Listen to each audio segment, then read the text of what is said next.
Four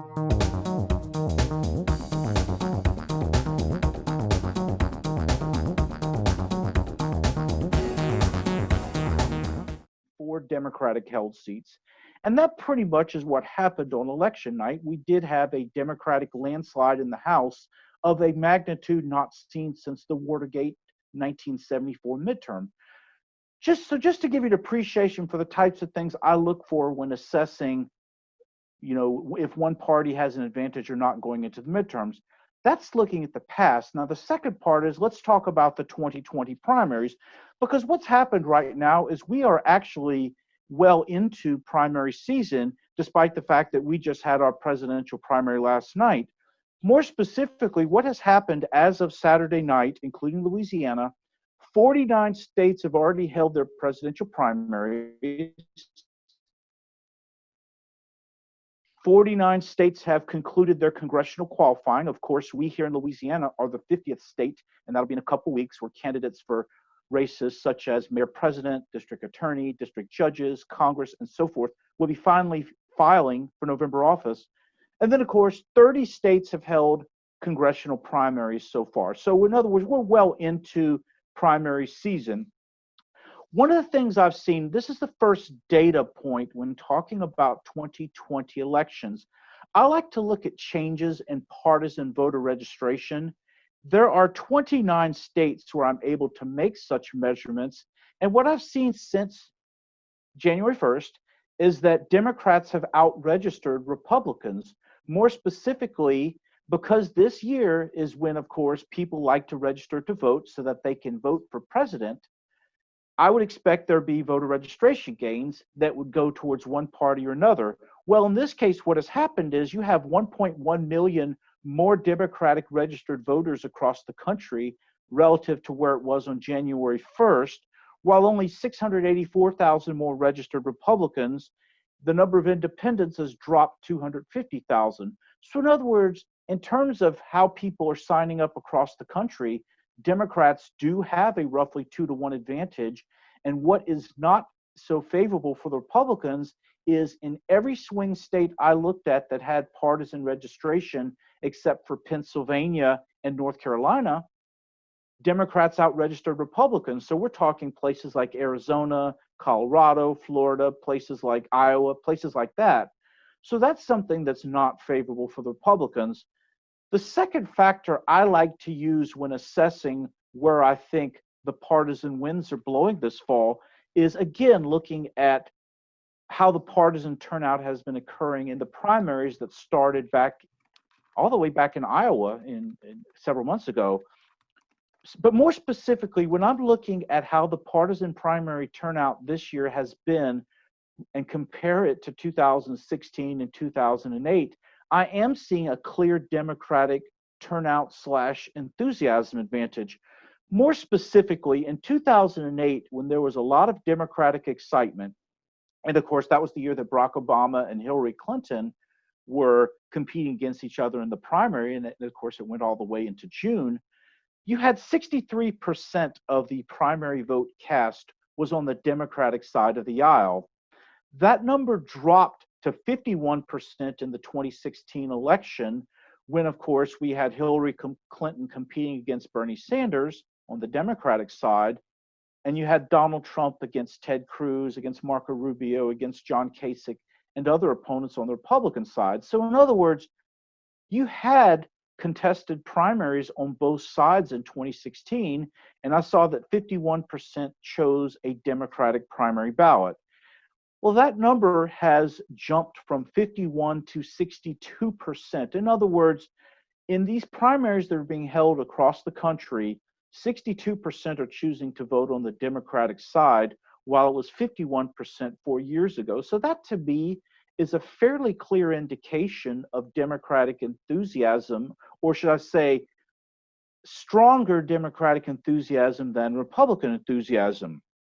Now, the percentage is one side of the story. The other side of the story is the raw turnout.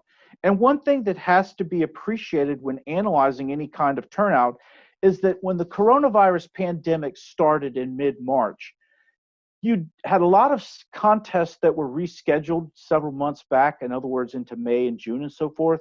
There were a few states that were brave enough to hold contests in mid-March and early April, and turnout consequently for those handful of contests did suffer. So I don't see those as very good data points to use when analyzing what I think has happened with turnout. Therefore, if you take those handful of states, and we're talking about Wisconsin, Illinois, and Florida, a couple states like that, the interesting thing I've seen is numerically, Democratic turnout in these states relative to 2016 is up 5 million, while it's dropped 3 million for the Republicans. I'm not terribly surprised by the drop in turnout for the Republicans because, of course, you have Donald Trump facing very minor opposition. But the fact that Democratic turnout is up, and by the way, this is after the presidential race was reduced to a sideshow in mid-March. In other words, people are still turning out to vote in strong numbers, whether we're talking about the presidential contest or various statewide congressional legislative contests, things like that. So in other words, looking purely at the percentages and the raw turnout numbers, I am seeing again a more robust advantage on the Democratic side, and that's something that I think is noteworthy, in addition to the fact that voter registration has favored the Democrats in this year. Now, one of the things I think that's important to appreciate as I finish the discussion about the 2020 primaries is, number one, multiple states had to retool how it is they conduct their primaries, because historically you have a lot of people who do like to vote on election day, and then you have a significant population of those who like to vote in person, or early voters. Then you have, as a lagging group of people, you have the mail-in voters. Before this year, it was a small group of people, except of course in those states like Colorado and Oregon that have all mail-in elections. When the pandemic hit in mid-March, all of a sudden states were very reluctant to do anything to encourage the spread of this virus by having multiple polling places open. So you either had a full-scale conversion to mail-in voting, or you had states that strongly encouraged mail-in voting. So in other words, all of a sudden you had to train not only elections types, but average voters that, hey, we're having to switch to mail this year. And, that of course were some bumps along the way, but point being is mail-in voting's become a lot more prevalent this year than it ever has in any election in the past. And I think that's one thing that's important to appreciate. And following along the lines of logic about mail-in voting, it is not the perfect system of voting. For one thing, it does take more time to count mail-in ballots, and appropriately, there have been delays in reporting the election results in multiple states, though fortunately not Louisiana. And I think the statistic that's really eye-opening, in my opinion, about not only the impact of counting these ballots, but the partisan tilt of them. I looked at 15 states that had primaries in the month of June, and the voter data that had been counted, or should I say the votes that had been counted on election night, there were 8.5 million of them. It took roughly anywhere from a week to 4 weeks to count these votes, and that 8.5 million swelled to 12.7 million. In plain terms, what we're talking about is roughly a third of the eventual vote in those 15 states was counted and reported after Election Day.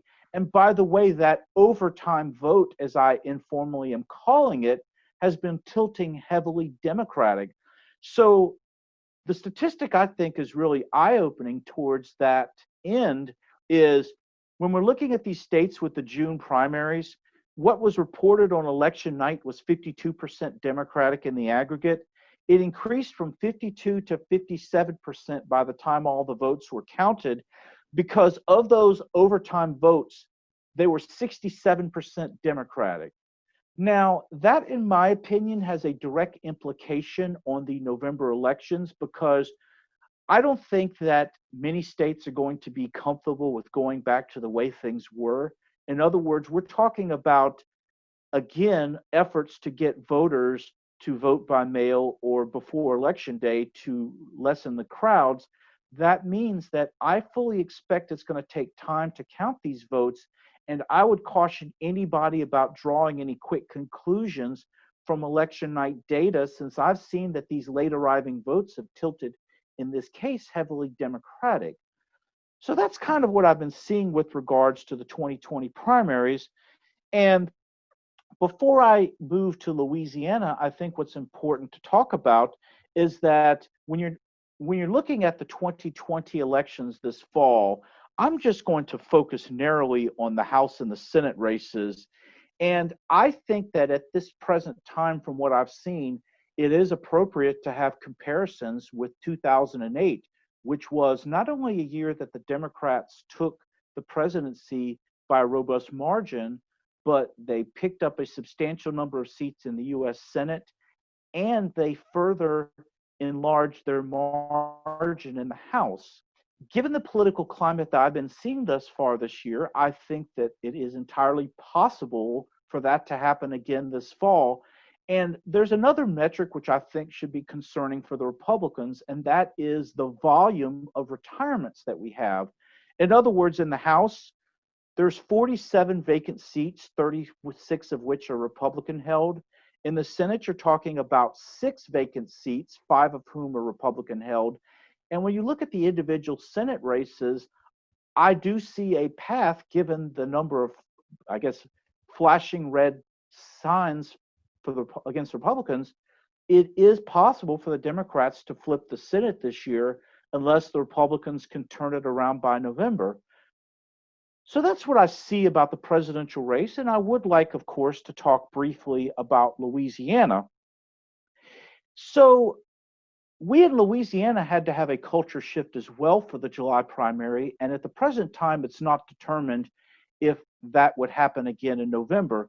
More specifically, I'm talking about the ability of more people to vote by mail, because historically in Louisiana, about 3% of the vote, 3% of the vote has consistently been mail-in voting.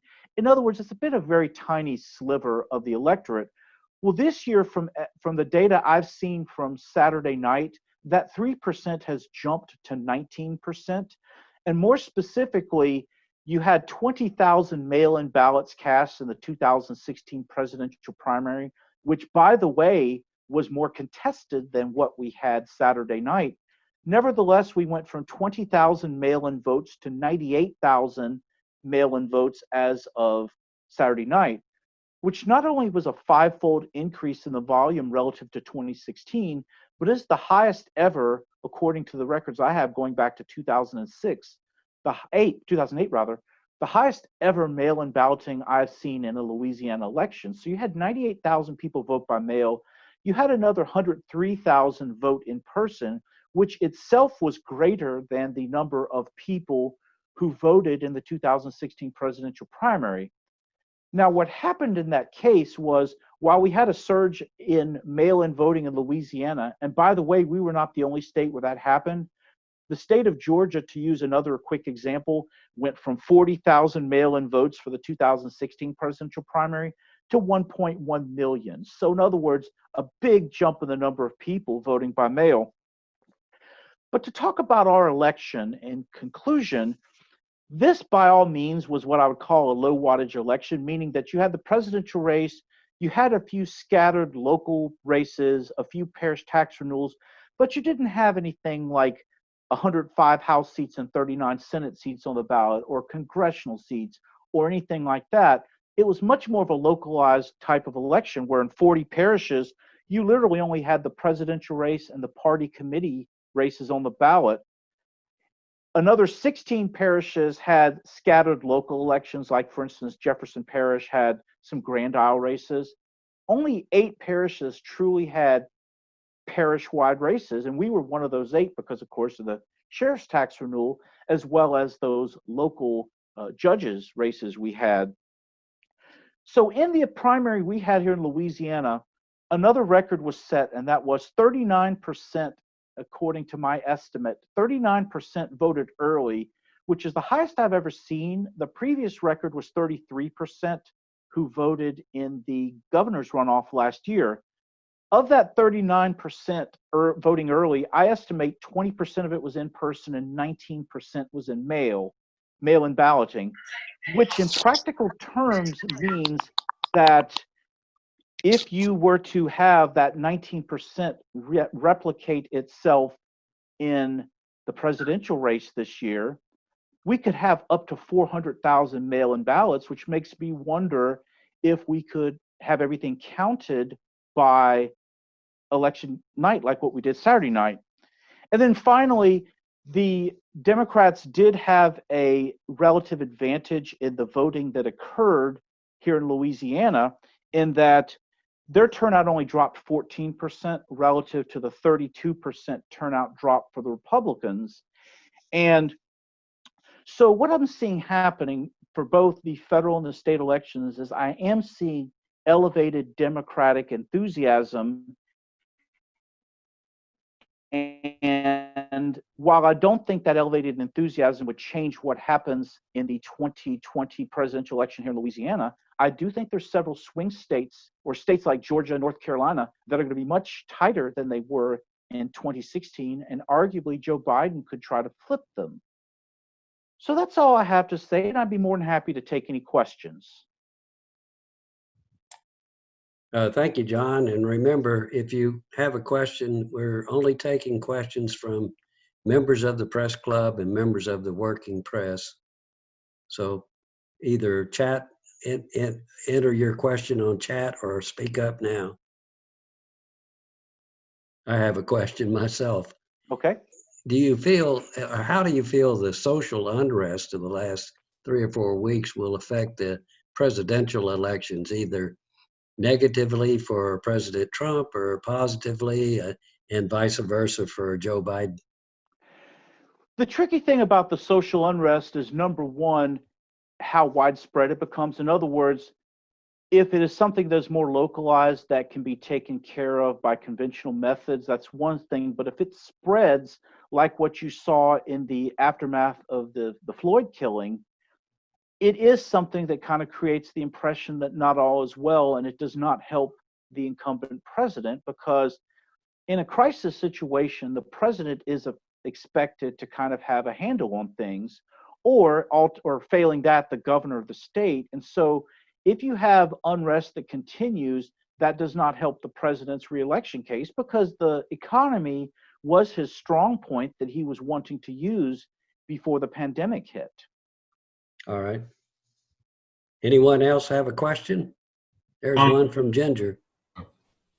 Can you speak? Can you see it? Can you speak to the recent Supreme Court ruling on electoral college votes and how? Oh, okay. Yes, this is referring to the quote unquote faithless electors. My understanding of that is that some states have rules about that and others do not. It does mean, of course, for those states that the electors are bound to vote for who won the state, that you would not have defections from that. For those states where it's the law. That's the way I understood the Supreme Court ruling. It was merely just affirming that states had the right to be able to, set restrictions on how electors could vote. In other words, someone other than Donald Trump or Joseph Biden. Mm-hmm. Any other questions? Yes, I have a question. Donovan Jackson with WASD 9 News.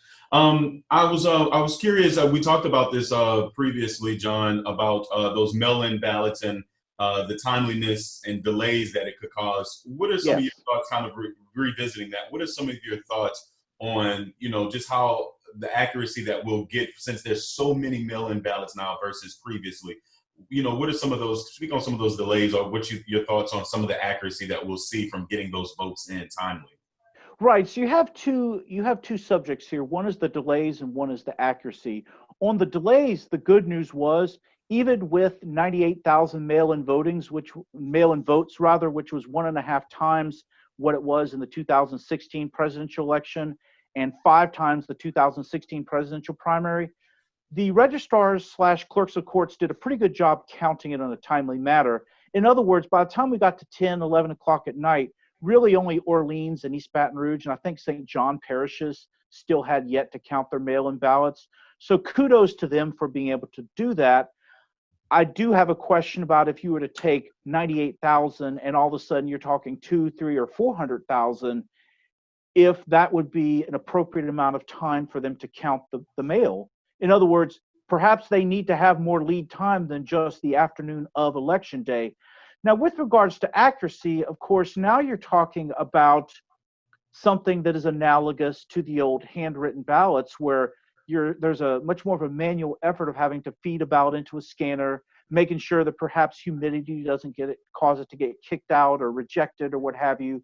There's the ever-present problem of mail-in ballots you hear, such as the case in Orleans Parish, where, 4,000 votes were not properly delivered.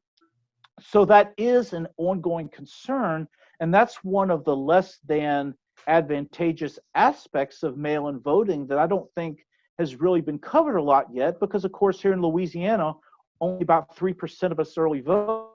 3% of us vote by mail. But if you take that 3 to 19%, then those problems, in my opinion, have the potential to multiply.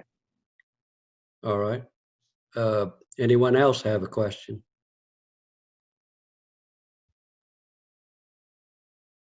I'll give it a little bit more time. Any other questions? Oh, one thing I think I might be worth mentioning as well while questions are being formulated, since we still have a little bit of time, is there has been an often repeated statement about how bad mail-in balloting is if you are a Republican. I ran some statistics here. It was the city of Baton Rouge, but I think it is salient to the discussion. When I looked at the racial composition of the in-person versus the mail-in voters here in Baton Rouge, the mail-in voters were 57 to 40% white. The in-person early vote was 61 to 36% black. In other words, this thought that you would have this flood of mail-in votes if you were to open it up, I did not see that happen here in the city of Baton Rouge, nor would I expect that that was the case in the other 63 parishes and the rest of East Baton Rouge Parish. All right. So just a salient point I think is worth mentioning, because that is a piece of conventional wisdom that's being bandied about, and I thought it was worth testing that hypothesis. All right. Anyone else? John, Zoom has actually given us a little bit more time. So if there's something else you want to say while people are maybe thinking of some questions, we've just been, they've out of the goodness of their heart given us some more time.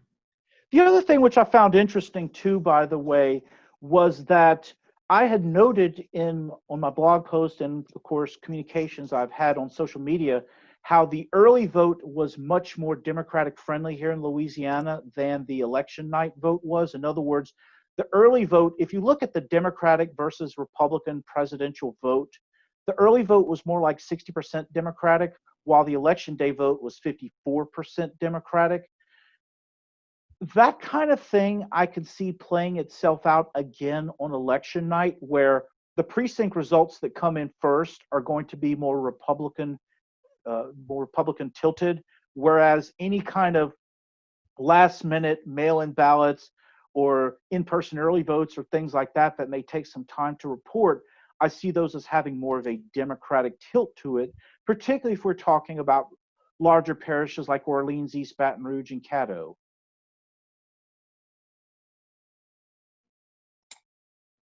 Any other questions? Any other points you want to make, John?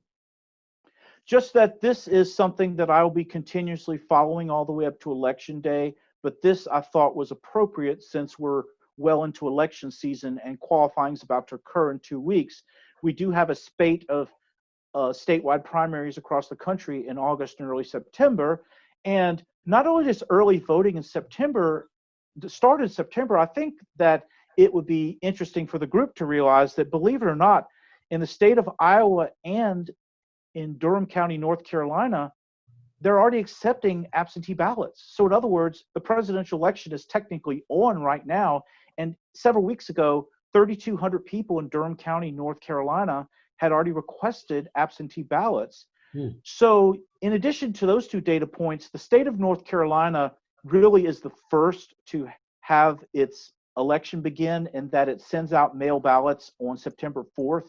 So you're actually having the presidential election not only is going to start, not that far away, but I'm of the opinion that people are going to want to vote early to get it out the way. So the antiquated notion of election day, in my opinion, is going to be challenged in a way it has not really been challenged yet this year. In other words, if you're already having 3,200 votes, absentee ballot requests in North Carolina, as well as Iowa allowing absentee voting and so forth, there's going to be voting going on as we speak now, but more specifically in September and October. Why don't you, I know qualifying, you said, is in August for the mayor's election. What are July. the July other 22nd elections? to 24th. But what else is on that ballot for the next round? So on the fall elections, you start off, of course, with the presidential race. You have the 6 congressional seats here in Louisiana. Here in East Baton Rouge Parish, the mayor-president's race and the Metro Council seats will be up in November as well.